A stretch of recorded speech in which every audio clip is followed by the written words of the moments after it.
is what you need to know now. The stunning result in the Democratic primary for governor of Wisconsin decided by just less than half a point. President Trump breaks his silence on his secret flight, saying it wasn't his call.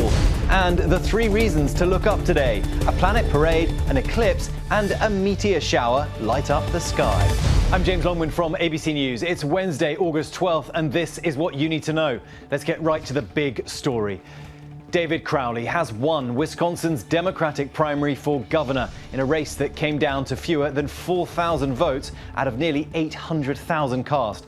The moderate Milwaukee County executive edged out state lawmaker Francesco Hong, a Democratic socialist, by less than half a percentage point. Hong energized the party's left, campaigning on abolishing ICE and raising taxes on anyone making more than $750,000 a year. But moderates worried she couldn't win the purple state in November. The establishment lined up behind Crowley, who dropped out of the race last month and then jumped back in with Governor Tony Evers' endorsement. If he wins in November, he'd be Wisconsin's first black governor.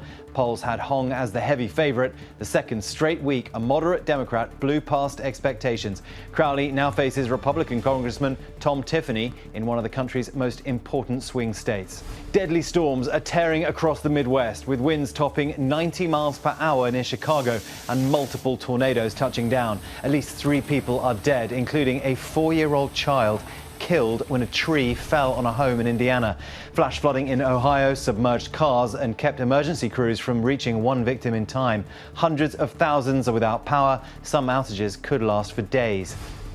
We're learning why President Trump was secretly flown out of last month's NATO summit in a decoy operation. The New York Times reports U.S. intelligence picked up a specific threat of a surface-to-air missile attack on Air Force One, and someone near the summit had reportedly been spotted with a shoulder-fired missile. The president says the operation was not his call. I guess there was a threat out there. I didn't really ask too much about it. I get a lot of threats. I go by Secret Service and the military. They wanted me to go on a different flight, a different plane. ABC News has learned Secretary of State Marco Rubio and Treasury Secretary Scott Bessent stayed on the decoy plane and knew about the switch. The aides and reporters around them did not.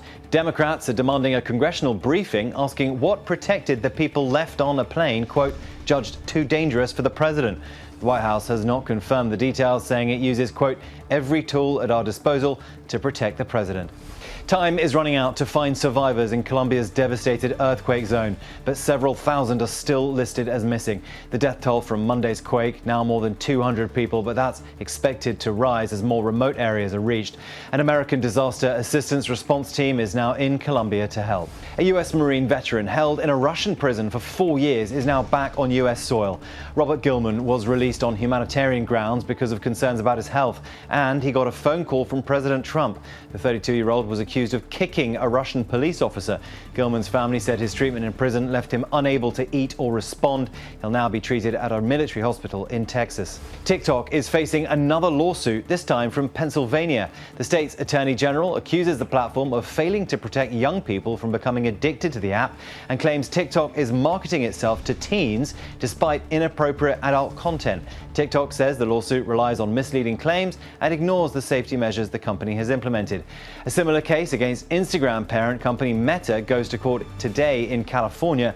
Meta says it's confident the evidence will show the company's long-standing commitment to supporting young people. Now to some quick hits. Other stories we're following today. It may soon be easier to catch an AI chatbot's homework. Anthropic is adding an invisible watermark to text written by its Claude chatbot. The mark is a secret pattern hidden in the word choices themselves. Readers can't see it, but detection software can. It survives copying and pasting and some editing, though a heavy rewrite can erase it. Anthropic says it will release tools so schools and employers can check text for themselves. Oh, holy night! The Chicago White Sox celebrated their most famous fan, Pope Leo, with what they called Pope Hat Night. The sellout crowd were given free Sox-themed Pope hats.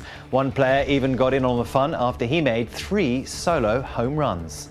And the pre-game ceremony featured Sister Mary Jo throwing out the first pitch. It was her second time on the mound. The Sox ultimately lost to the Cincinnati Reds 5-4. And one more thing before you go. The sky has a packed schedule today. 3 celestial shows in one day. First up, a planetary parade. No matter where you are in the country this morning, look east before sunrise. 6 planets are marching across the sky. You can see 4 of them with the naked eye: Jupiter, Mercury, Mars and Saturn. Uranus and Neptune will need binoculars. And this afternoon, a partial solar eclipse sweeps across the northern US, with the best views in Alaska and Maine, where the moon will cover up to a third of the sun.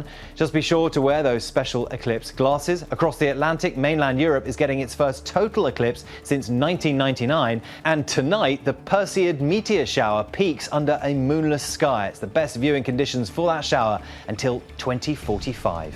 And that is what you need to know. For breaking news and live updates throughout the day, check out ABC News streaming on Disney+. New episodes streaming every day only on Disney+.